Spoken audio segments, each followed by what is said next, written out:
All right, here's my first question. You're a chief marketing officer and you oversee marketing and comms.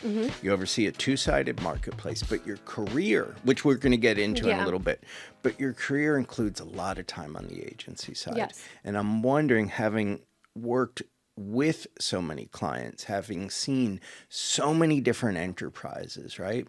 Struggle to get marketing right, and the struggle is real. What's your take on what CEOs, CFOs, and maybe the rest of the C-suite just don't understand about marketing? Speaking broadly, not about where you are. I mean, I think they think because they see commercials and they have an opinion on commercials that they know what is good and what isn't. But I think that, and I'll say it's a two-way street. It's both sides of the team. Is what is the marketing team and how is the marketing team communicating with the CEO and the CFO? Yeah. One, about what the real business problem is. Two, is it a problem that marketing can solve? And three, like, how do you explain and articulate your strategic plan to solve it? So I think about it, it starts from the beginning, and you have to be aligned on the data that you're seeing from your customers. And like often we will sit in consumer insight reviews with the CFO and the CEO. I don't think that that is happening at all levels of all organizations. And I think that it depends on the CMO in seat. On the agency side, like, you're dealing with different types of CMOs across all different types of brands. And there's some CMOs that are just in it for the glory. There's some CMOs I'm in it for the glory. There's some CMOs that, you know, they are in it for the headline. They are in it for the buzzy thing. There's some CMOs Can I ask a question? When you're talking about this, I have spent enough time on the agency side myself to know that, of course, you're right. Yeah. From your perspective, when you talk about the CMO who's in it for the glory in the headline, is that the CMO who's kind of marketing to the marketing trades and the internal audience as opposed to their consumer or customer, and is less concerned about the business, though they would never, I'm sure, admit this, perhaps even to themselves, than they are to your point about the headline? Yeah, I mean, I think they're more about their personal brand and their personal presence. And then, you know, on the agency side, if that's the way that CMO operates, you know, even though you get a brief that this is the problem, that person wants this celebrity at this launch event, that we have to do something that's going to get earned media and hero them. And sometimes that might be disconnected to actually what's going to drive the business. I mean, I've been, and I won't mention the company, but on the agency side, Fortune 500 CMO gave a brief. What they were pushing us to do, I was just like, this is not going to meet this brief. You can do this party with John Legend, but this is not going to meet this brief. Yeah. And so it's fine, but I want to have your back, because, you know, what's going to happen is he doesn't hit his KPI, and then we blame the agency, and then it's like we didn't have this conversation. And so I just said, I will do it, but I want you to know that you could take this money and burn it in the palm of your hand. And what did that CMO decide to do? Took the money and burned it in the palm of their hand. What? I mean, I listened to that story. I've lived that story. I look at a lot of Super Bowl ads, yours aside. Yeah. And I'm like, y'all just burned 10, 15, $20 million. Yeah. Hope there were marshmallows. I look at that and I'm like, what doesn't a CEO or CFO or that person's, you know, direct reporting boss not get, that person is allowed to have a job any longer? I mean, it could, because they should be fired. Yeah, it could be the CEO, right? Like, it could be the CEO's like, I want headlines. Don't care how I get them. Like, maybe they're okay with just the earned media. I don't know. Like, I think on the agency side, you're often not seeing at the CEO level what the CMO and the CEO are talking about. Right. Which is its own problem. But I do think that's why, like, especially in tech, there is this ick factor towards those types of CMOs, because they want people to come in, know the data, know the numbers, and grind, and do it with their head down. And then if you do things that are driving the business, you're a good CMO. And sometimes those things are not the sexy things. And so I've worked with all different types. Do the kind of celebrity ones cycle out rather quick? They do, but it depends on the organization. Some organizations, they are aligned around a celebrity CMO strategy where we put stuff out there. and where we are getting earned media and people are talking about us and it might not actually be driving the business. Yeah, right? yeah. And if the organization's aligned, then it's the CMO's job, essentially. Yeah. But it's certainly the CMO's job. And you brought this up in the beginning, and I want to kind of dive into it, regardless of whether the CEO is a star fucker or not. Yeah. And there are plenty of those. There right? are plenty. It's the CMO's job to understand, and you said it so clearly, what the problems are that marketing can solve, and how marketing is going to go solve them. Yeah. And I'm wondering what advice you have for the CEOs across product and service categories, so broad brush, on how to help and or listen to their CMO when they identify problems, figure out which ones marketing can and can't solve, and let's stop there. Yeah. Or start there. My rather. advice to CEOs is to make the time. Like, I think make the time to go deep on and have a consumer obsession. I think every CEO that is a good one has a very strict consumer obsession. And so making the time for the whole executive team to look at whatever your insights tool is, however you're talking to your consumers on a regular basis to identify, or your, detractors on a regular basis, that the whole C-suite is rallying around, okay, this is what we heard from our customers, and these are the implications across product, for in my case, across content and across marketing. Because, you could have an issue like, okay, people are using our product, but they're not talking about it. The people that are using our product are not talking about the product to the same degree that of our competitive set. So you have to think about, like, marketing can do some things to drive word of mouth, but that's also a product issue. Yeah. And so it's because somebody didn't make a product worth talking about. Right. And so, like, how can you drive more talkability in your product to then create the flywheel in marketing? And I think that CEOs that run very silo organizations, like, oh, this is all marketing, or this is all product, and doesn't foster, hey, you two have to get together and solve this problem. And it's a cross-functional issue. Very few problems are just solved at companies that it's just one department's job to solve it.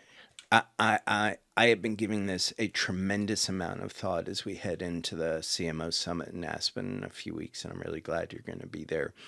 And I've come to define this as, or see it, I don't know that I'd define it, see it, where marketing and product once were of a singular kind of entity. We've moved from having a relationship, the 4 Ps, to having a situationship where we're just hooking up sometimes. And if we're hooking up sometimes, that could be fun for a minute, but it doesn't create an enduring. Yeah. I'm kind of belaboring the analog. It doesn't create a relationship internally that serves the relationship we're trying to build externally. Yeah. I mean, I think it depends. I think on the tech side, tech companies, usually product is the tail that wags the dog. And so you'll find that they're the most dominant department. And it's just like, I've worked with product teams that are like, we don't need you. We'll tell you when we want to go to market. And that's a disaster, because then we're shipping a feature, we don't have a clear idea who it's for. We don't have a clear idea how to communicate. We haven't thought about who it could detract. We haven't thought about it from a comms angle of how we're going to talk about it, and if it's even something we should talk about. So there's a lot of things that go on there. Or you find product teams that bring you in very early, like I said, on the customer UX research, on what do we need to identify, what did we find, and we're working together to figure out, okay, what are the features we need to build? And like, you're thinking about that go to market before those products are even in dev. So I think that it depends. Whereas in CPG or physical product companies, I found that marketing kind of drives product strategy.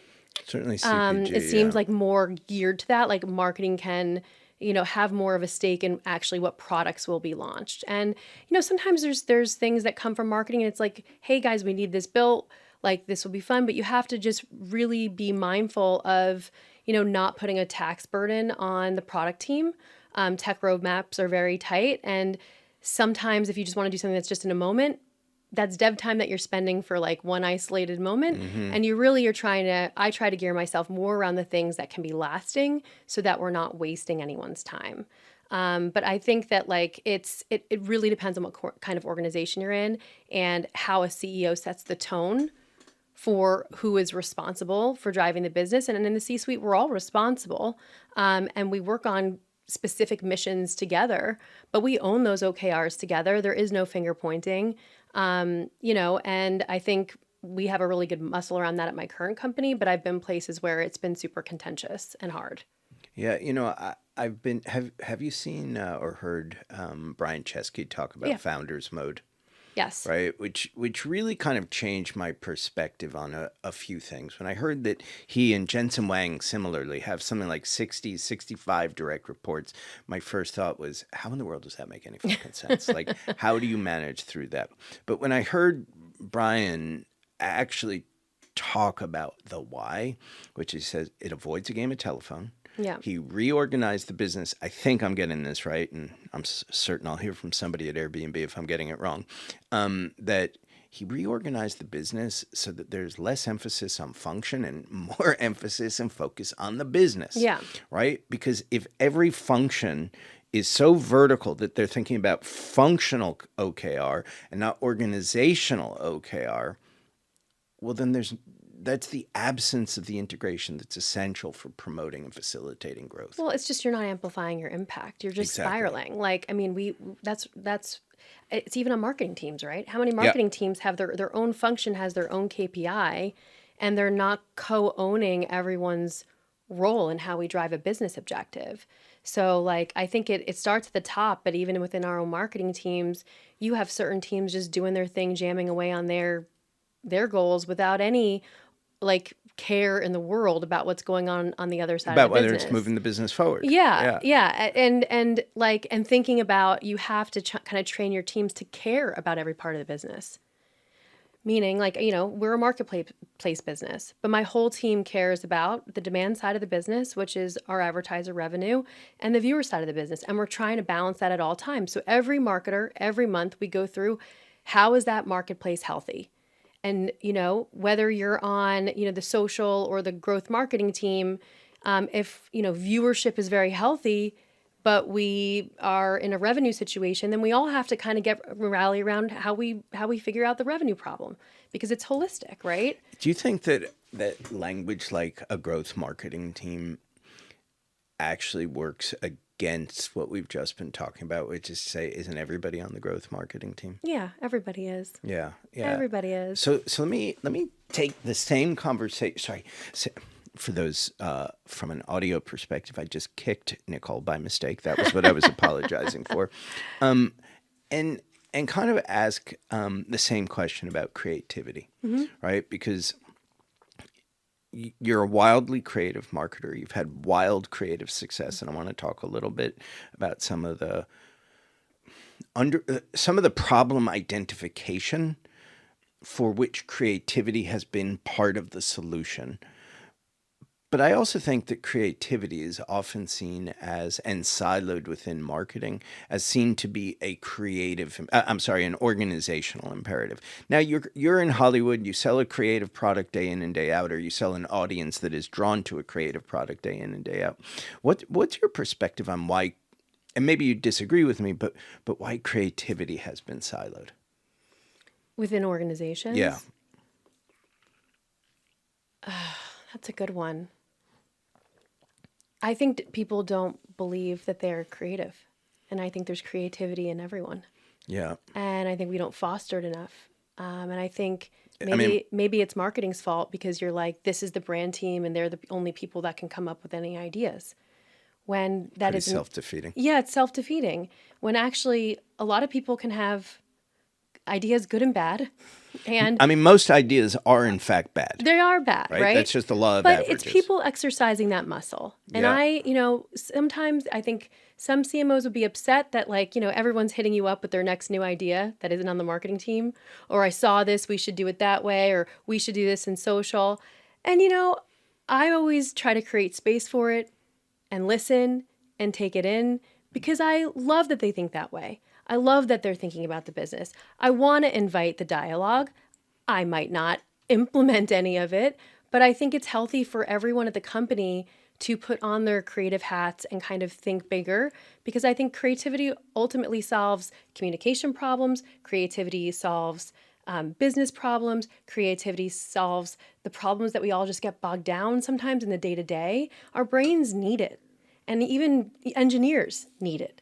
So it's like where you invite it and where you make space for it. And I think that, at work, if you're not exercising that muscle, no matter what you do, it gets very boring very fast. Yeah. And you Yeah. can't solve problems as easily. But it's you think about, there's the expression of creativity through actual output, but there is creativity that's needed every day to solve different types of business problems. In Right, every yeah. position. And everybody's responsibility, in my opinion, is to bring a creative mindset to whatever it is they do Yes. at every level. You talked about the fact that you want to encourage creative thinking and ideas to come into you, and yet you're not going to implement all of them. You're not Yeah. going to implement most of them. Most of them, yeah. And I'm reminded of when I was at CAA, and I would get calls from, so I'm running CAA marketing. I get calls from agents with the best of intentions, but not always the best of ideas, right? Right. Like, I got a great idea for the Coca-Cola company. And the idea wasn't a great idea. Yeah. And I would say, really interesting, but here's why it won't work with them, right? Because I thought, turns out I was wrong, by the way. I thought that if I explained why the idea wasn't likely to work, Yeah. that it would help them learn and frame what might be more likely to work next time, and therefore they'd come back with another idea that was just better informed. Yeah. Turns out they did not like being told their baby was ugly, even though their baby was ugly. And it kind of changed my attitude towards suddenly ideas from others. It was like, oh, this is just a pain in the ass, because I'm going to just say yes and then blame it on the client. But I don't want to blame it on the client because the client had nothing to do with it, because it's not a good idea and I'm not bringing it forward. Yeah. I always ask the question first, what problem are you trying to solve? Yeah, That's a agents great don't really idea. solve that. Think that way. That's a great idea. What problem are you trying to solve here? Yeah. Or if it's, in that great case, framing. yeah, it's, when someone comes with like, oh, I have this great idea. Okay. What problem is it solving? What problem are you trying to solve? Ideas are ideas, but we're in business to solve problems for the business. So if they can't think about what problem they're trying to solve, or they can't point to a direct insight that made that idea compelling, then it's just an idea. And like, you got to unpack it more. So at least it teaches people to come with like a problem framework of like, this is what I'm trying to solve. So then this is why I think this would work. And then you can have just a better conversation. But I find that some people just have like, they're just shooting from the hip, and they haven't thought oftentimes. they haven't thought it through. And then they're like, okay, shit. Like, marketing isn't just for the sake of creativity. We're here to solve business problems. And if you can't articulate what problem you're trying to solve for our consumer, for our business, then there's nothing what? for me to do here. How many the world is filled with problems. Yeah. Your day-to-day is filled with problems. Yes. The business has a gazillion challenges. How do you decide which problems are most worth solving? And how do you ensure an ongoing focus on them rather than the distraction of all the other problems that are, you wish were solvable, but aren't the big bets, aren't where focus should be allocated? Yeah. I mean, I think you have to think about, okay, we have these problems. It's like, what's the right timing? Around, and like when you're thinking about your year, it's like, what channels do I have availability, and like, how can I think about, is it the right channel, right message, and what are those opportunities? Just for those in the audience who may Yeah. not understand as much, when you say, as you're thinking about the year, do I have the right channels available? What Yeah. might be a calendar shift in channel availability? So for me, we always, have opportunities for fall NFL. So it's a TV commercial. Got it. I typically have access to mostly 15 seconds. So when I'm thinking about that specific execution, I have to think about communicating a message that solves a problem for me that makes sense for that channel and that In format. the context In the of. context Yeah. of, right? And so I think that like it's all around timing, you know? Like when we rebranded a year and a half ago, and we were approaching our second Super Bowl, we had to think about what's the next business problem that we have, and we had a few, but I think that we rebranded and we haven't really done anything to on a mass level to say people like what we stand for and what we believe in. All right, let's talk about you guys in Super Bowl, because you know that I'm like madly in love with the brief you gave your agency, Yeah. with the brief you gave Mischief for your first Super Bowl ad, which is what, 22 or 23? 23. 23. And the brief was, tell me if I'm wrong, as succinct a brief as I've ever heard, which is you told the agency that you wanted to create work that would get people to ask, what the fuck is Tubi? Yes. Right? Why? What was the problem you were solving for? Presumably awareness and some degree of understanding. How did you get to that level of brevity and clarity? And then I got a follow up. Okay. Well, we had really, really, really low consumer awareness. And I think we were at a point, I had just started. The brief was written in August. I started in August. And I think we had some signs of what the Tubi brand really is, but I didn't have like complete validation. But what I did know is we were not like our competitor set. We don't have these water cooler shows. Our brand is not our content or one singular piece of IP or content. So you could look at that in entertainment and say, well, that's such a weakness. And I think we had to flip it on its head and make it a strength, which is we do have the world's largest collection of Hollywood movies and TV shows. What do you have? Something like 300,000? Yes. Yeah. And we have creator content now. But then we believe the riches are in the niches. And it's like we had these deep rabbit holes of content that people really felt seen in, that they couldn't find anywhere else. So we knew we wanted to tap into that. Can I ask, was that the strategy of the business's creation? Was it riches and niches and let us mine the long tail? The initial phrase that the founder Farhad used to use was, we were super serving the underserved, meaning the people that Hollywood isn't creating for. Yeah. That they are feeling excluded.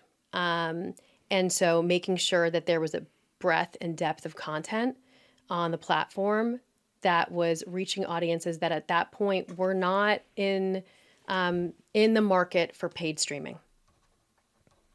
So I think that was the initial thesis. I hated super serving the underserved. You did? Why? Because I love it. I hated it. I mean, they're hard to find advertisers for. Super serving, it just feels very techie language to me. And it's not a fucking soup kitchen. Like, I hated it. So we moved on from it. But if you like it, then, maybe I could reconsider. But I think it was really it's more than that. And so I knew that was his original thesis, and I knew that our viewers were deeply engaged in these specific niche fandoms. And so we knew that was the experience. I wanted to honor the Tubi experience, but I also wasn't looking to explain what we are. I didn't know what we stood for yet. So that's why it was like... So I'm really struck by what you just said. But you weren't looking to explain what we are, but getting people to ask what the fuck you are. And by the way, just for our audience, that was literally the brief. I'm not just, throwing out an F-bomb, which I want to do, but not in this case.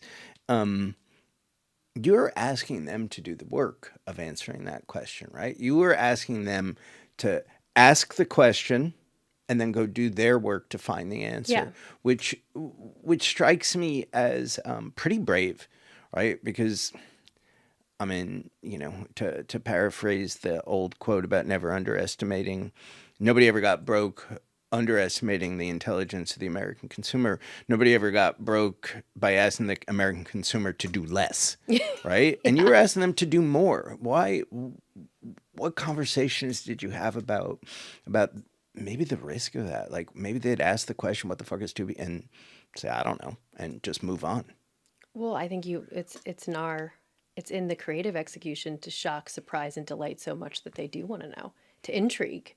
I think we lose a little bit of intrigue because we're trying to land all these messages, with 1,000 RTBs in one 30-second spot. And I think sometimes surprise and intrigue are very compelling, often more compelling. Yeah. And I think people are not as, Yeah. I don't think the American consumer is as lazy as long as you're putting something compelling in front of them that gives them a laugh or gives them a surprise or, I don't know, gives them rage. Right, They'll but look into it. It's funny. You talk about, 1,001 RTBs in a 30-second spot, and there does seem to be like sometimes this polarity where you got either 1,001 or 0. Yeah. Sorry, everybody. That's just my observation. Don't take it personally. But there's also a lot of creativity that feels like it's in service of itself rather than solving the problem, right? And it's creativity and spectacle as strategy, as opposed to the means of providing access to the information Right. that you want the end user to have. And I'm wondering how you manage for that, how you kind of evaluate with your agency partners internally what good looks like and where creativity is in service of problem solving and or opportunity creating, as opposed to just being a little self-indulgent. I mean, I think we've talked about this. I think it's all in the brief. Mm-hmm. And I think you have to evaluate the creative of if you think it's actually going to meet the brief and meet the business objective. And so creativity for the sake of creativity, how do you line that up to a KPI? How do you know what message, like, are you looking for message resonance on something? If you're not sharp about it and you're not measuring towards it, then like you have to see it and you have to be grounded into, does it meet the brief? And we have to write good briefs. But I think, I'm not familiar with like creativity for the sake of self-serving. Like we just like this ad because we think it's fun, but it's not really saying anything. And I think it's hard because I think I watch ads and I feel like, where did it get lost that our job is to entertain? And I think we've lost that art. Do you think that's marketing's job broadly or your job within the context? No, I think that marketing should be entertaining. People should want to engage with it. They should laugh. It should evoke emotion. Well, I think too much of it does nothing. I completely agree, right? Yeah. I don't know that I think marketing's job is to entertain. I think that marketing's job is to persuade, and sometimes we can persuade through entertaining, right? Yeah. We have to inform, we have to educate, we have to inspire, and entertaining is a strategic direction. Yeah. Or executional direction, actually. But I don't mean that that's the end goal. No, I'm just saying you need to make the creative engaging so people don't just completely tune out of it. Yeah. You have to make it fun to watch. Recognizing, right, like that's a truth, inarguable. Why do you think so much work is not engaging? Why do you think so much work does get tuned out? I think that there are some organizations where there is an exorbitant amount of reviewers and eyes on creative. And it's death by 1,000 cuts. Yeah. And I have a true belief that maybe there was a good idea somewhere, there in the ether. And as a CMO, it's like, how much are you going to let your work? How many people are you going to let in to review the work? And are you willing to go to bat for certain things? Have you ever had a hill that you've had to die on? I mean, I die on hills all the time, and I've Many lives. Prior to being at Tubi, I was at organizations where. At WeWork, I would hide my work. I wouldn't show anyone. I'd run in markets and I would exclude most of the executive team from the work because there was a lot of eyes on it. And I had to drive a business objective and I needed to be able to put work out there to educate people on what WeWork was in specific markets. And everything went through Adam and Rebecca and they were very hard on the work. So I got my hand slapped a lot. I think being hard on the work is great as long as it's grounded in what's right. Well, it wasn't grounded in what the business was. You bring up something that I think is really important, which is that the absence of alignment about what business you're actually in. Yeah. Like how common do you think that might be? I think it's more common than you would think. I mean, I think it's I hadn't stopped to think about it before, but I'm thinking about a plant-based client I had once, right? They were making plant-based food. They were OG. I think they actually thought they were in the plant-based hot dog business, plant-based sausage, plant-based patties, and that wasn't the business they were in. That was that was what they manufactured. Yeah. But it wasn't the business they were in. Yeah. Right? And I don't know that I've ever stopped to think about it before, but yeah, I tend to think it's not uncommon. And in all the conversation about the absence of alignment between CEO and CMO, C-suite and CMO, and I just had two folks on from McKinsey talking about exactly this based on their new research. I don't actually hear a lot of conversation about the absence of alignment that starts from what business are we in fact in? Yeah. Well, there's, I've been at different organizations at different sizes. When you're a Series C to Series G, it can get confusing because you're in a hyper-growth environment and you have investors telling you they need more growth from you. You need to think bigger. And you might even not have, hopefully by the time you get to Series C funding, you have product market fit. Sometimes you don't, unfortunately. But I think that in that path to aggressive growth, you might get confused about what business you're in because you're trying to think bigger than the current business you're in. You're trying to grab market share from another part of the company. So, but I think... And aggressive growth isn't always sustainable growth. No, it's not. It's not. In that case, not. So I think that, when you're even, you could be an established company that the industry you're in is sort of collapsing and you have to think about what's trying to be in a different part of it or a different angle. So I think there is confusion because the market is changing so rapidly that I think every CEO is under pressure to think, where is my next growth potential? Where is this going to go? How am I going to give shareholders or my board what they need? Because now, shareholders and board, single-digit growth is not good for anything for anyone. And for some mature businesses, that's probably what is achievable. But nobody can deliver that anymore, right? So the pressure on them Many can't. So the pressure on them is very high. And I think part of this, when we're talking about CEOs and CFOs, I think we have to have a deep empathy for them and where the situation they're in. 100%. You know right? what I mean? Like they have to go to a board and explain all these things. Markets and capital markets and really explain things and really put their neck on the line.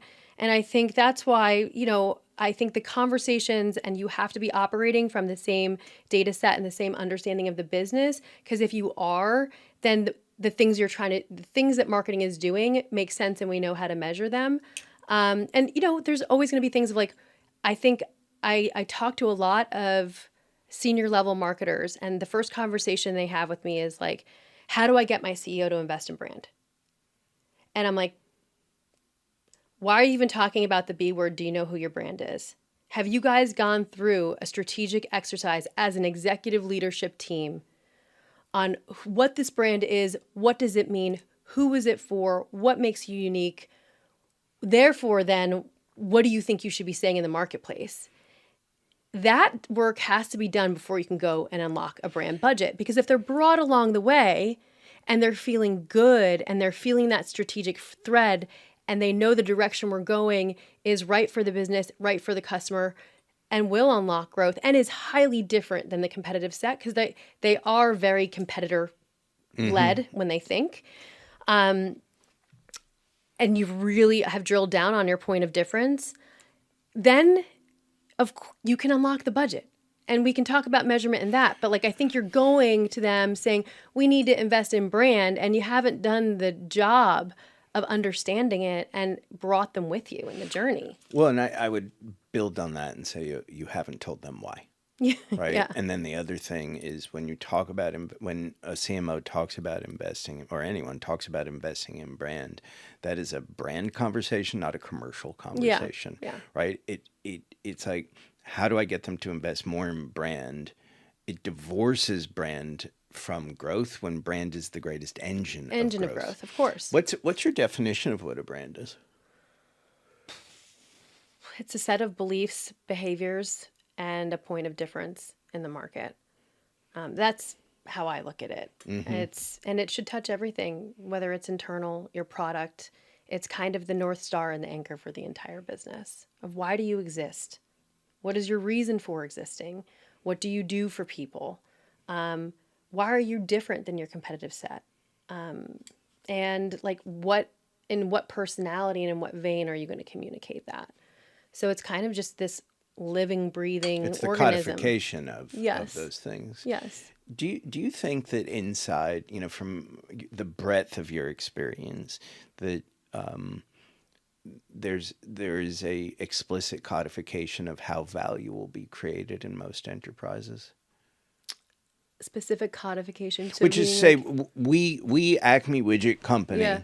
are going to create value for our customers, our consumers, our stake or shareholders by doing X, Y, or Z, right? Because oftentimes my observation is that value creation is sometimes a function or perceived to be a function of greater efficiency, right? It's internal value creation, it's value extraction Yeah. rather than value creation, is probably the better way of saying it. And efficiency is not a strategy. Cost savings isn't a strategy. No.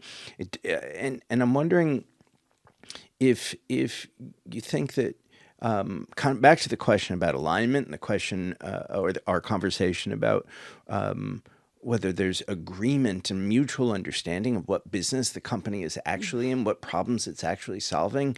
Do you think that there is an absence of understanding of how we're going to go create value for our stakeholders? Because growth, aggressive growth, to use your words, is not always it. Yeah. I mean, values usually, when you're thinking boards and shareholders, it's money. Yes. How are we going to generate more money? We're capitalists, But do you have a path to that? And in that vein, it's not always about cutting costs and choking costs and being more efficient, because that's not necessarily what's going to make you more money. It's a race to the bottom, right? If that's all you're thinking about doing. And you don't want to be in a place where if you're not communicating value, and that's where brand plays an incredible role, is why should I care? Why should I like this product? And how do you get people to be loyal and, talk about you and come back to you because they love the experience? It's a product as well. But I think you get to a point where if you can't communicate that value and people don't know why they're paying you for certain things, then you just start discounting, and then there you go. Yeah, it's it's a very gone. quick It gets away race to from the you bottom. very, very quick. Yeah. So so that's why, like, if you I hate to give another WeWork example, but we on the U.S. team did invest in brand. The European team did not. They just ran performance marketing, passed off leads to the sales teams. Therefore, they had to give a lot more discounts on their buildings and their leases. So when everything was kind of going through the shit, the U.S. market, after deploying that strategy for 2 years, we were profitable, $2 billion business that was profitable. And the rest of the international markets were pretty much underwater because they had to rely on discounting to get to their occupancy goals.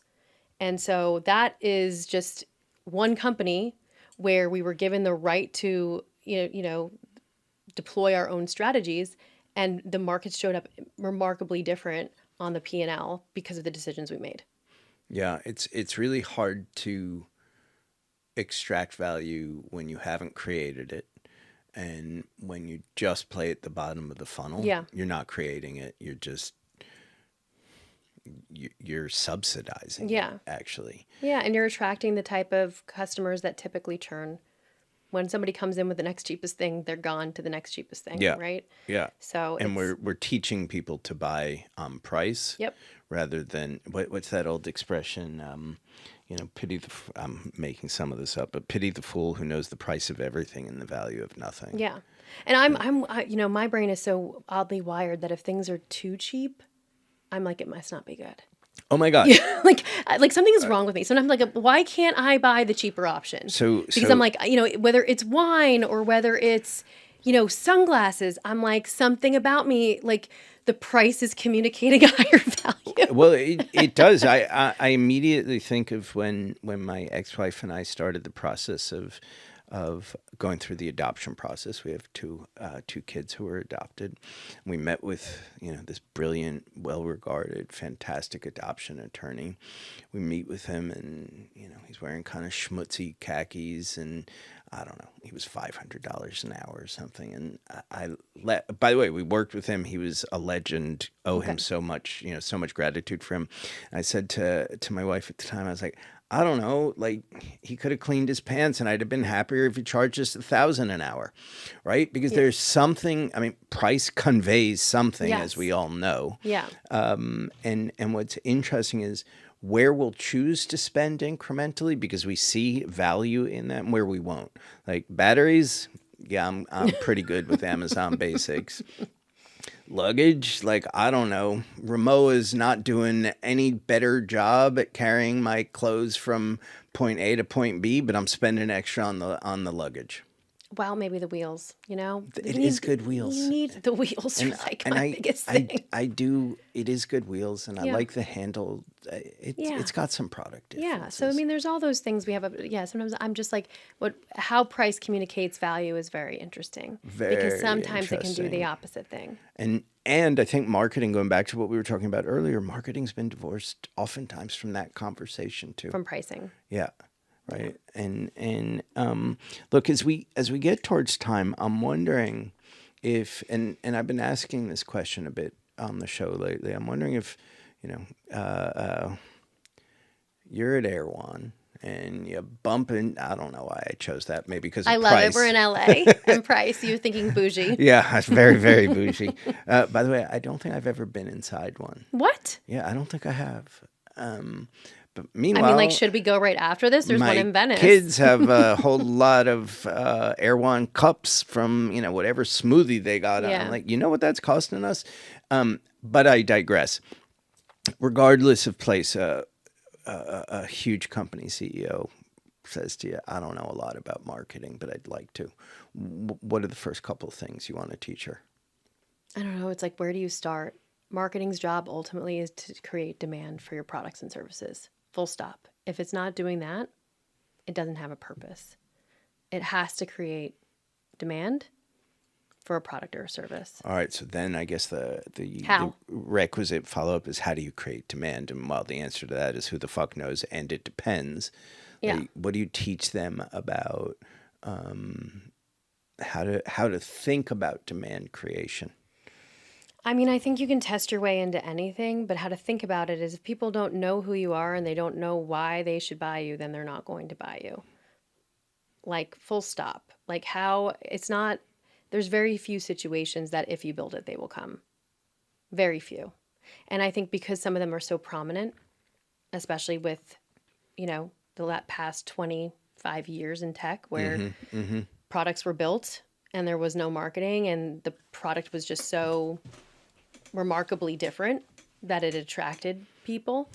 But although that's marketing in and of itself. Yeah. Right? It's at least a vein of it. Yeah. But I think that that is ultimately there's no point in having a business if you're not thinking about how you're going to market it, or you don't have a clear understanding of it, or you haven't done that strategic work.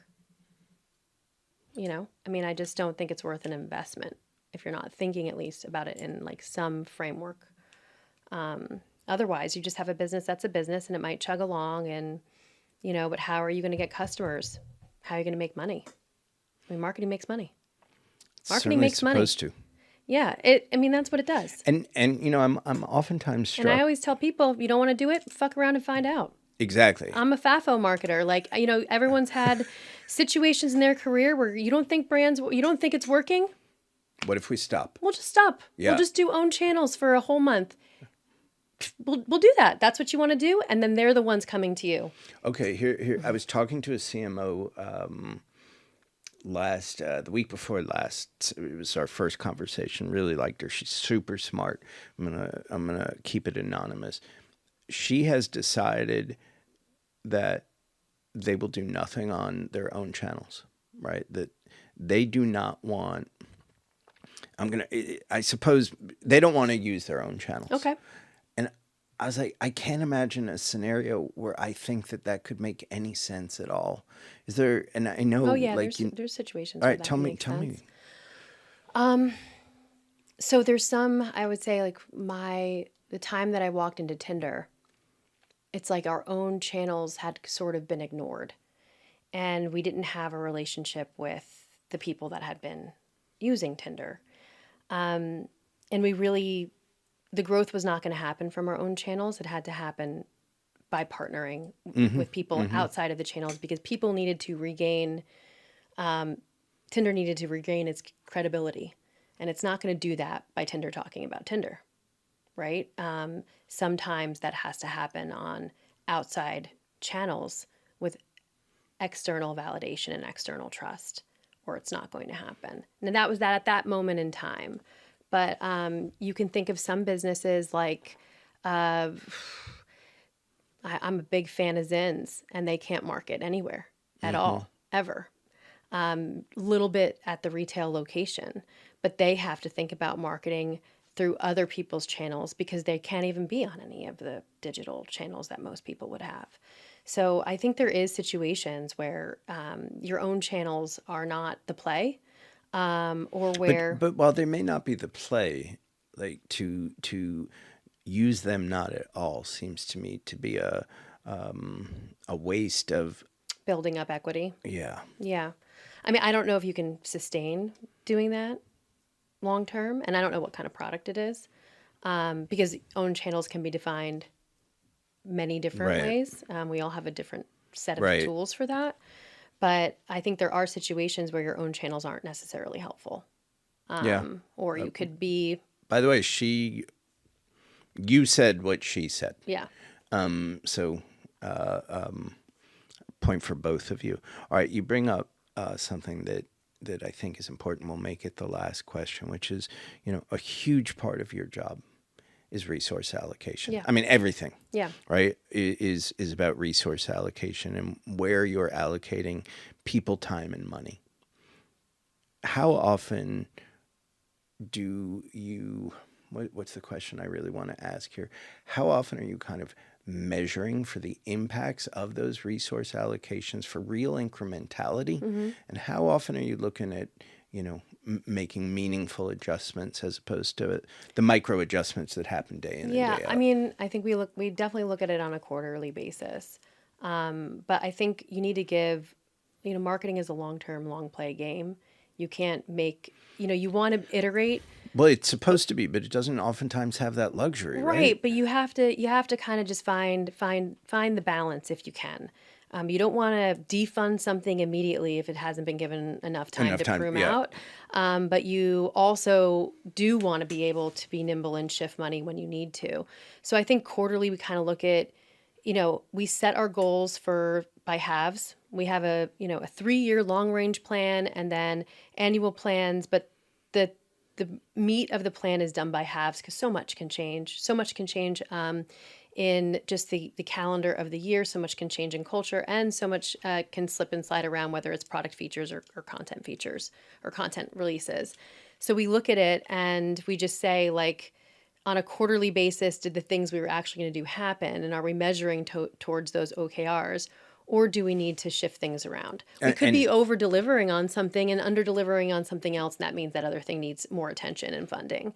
So on a quarterly basis, we are looking at shifting funds, but the OKRs don't really change. Now, they might change if we have to severely defund something. But I think it's how are we getting to those overall business goals, and how good are the tactical things we're doing at driving those business goals? Are there things we want to double down on? Are there things we want to defund? Is there money we want to kick into the next quarter? Did something that we thought would happen not actually come into fruition? And why? But I'm kind of taking inputs from product, revenue, and content, and I'm trying to balance all of the things that are happening in that ecosystem And as much as I can feed back on those roadmaps, I do, so that I make sure we're lined up kind of strategically, so that there is something to kind of grab onto, and we don't have massive gaps in like our flow of things, I guess you could say. It's all about the flow of things. And I don't say that flippantly, right? Yeah. Because, to your point, one of the biggest mistakes marketers and others in the C-suite make is judging long-term strategies by short-term results. Yeah. Along with not having kind of real clarity around what it is they're solving for and what it is they intend to achieve. Yeah. I mean, I think that it's all based on the business plan. And I think that you're not going to get there overnight. And I think as long as you communicate, okay, we're going to drive this much in the first half of the year, this is the ultimate goal. It's not going to be all of it. And, it takes time for things to build. So when we're doing our forecasts, they'll say, oh, well, you're spending all this money. Why does it take so long to build up? And that's just what happens. It takes time to build up cohorts, to build them up, monetize them, keep them coming back. So it's not like it's an even split on the goal, 6 months here, 6 months here. The compounding effect happens, and you're going to see most of the pickup in second half of the year. So we kind of build our forecast that way. And it's hats off to my analytics team for really, having the numbers and explaining them and explaining why it's going to take time to get traction, and explaining there's just, some months you're up against, competitive factors. So you have to kind of constantly communicate what's going on and where you're kind of in jeopardy of missing, and people are okay to miss. We also have just a philosophy of, we take on big goals and you shouldn't hit all of them. And I tell my team this all the time. If at the half everything we've done is green, then we're not trying. Some things are going to be red. Some things should be yellow. We should be comfortable with that. I'm not ever going to be mad at anyone for being behind, but we should make sure that we're being ambitious. And if everything is in the green, it means we're being a little bit too conservative and a little too safe. At the planning stage. At the planning stage. Not everything should be entirely achievable. And people, there's a tremendous amount of fear to going to our CEO and missing. And I think that's totally fine. And she's okay with that too. But we want to go in as ambitious as possible and strive for it, knowing we might not get it. But it's better than playing it safe. It is always better than playing it safe. And with that, Nicole, thank you so much for being with us. Really appreciate it. And to you, our audience, thank you guys too for being with us wherever you're watching or listening. We appreciate it. If you like the show, give it 5 stars, or I'd take 4. And if you like the show, leave us a review, because that's how people find it. Thanks to everybody for listening, for watching, for being part of it. We'll see you next time.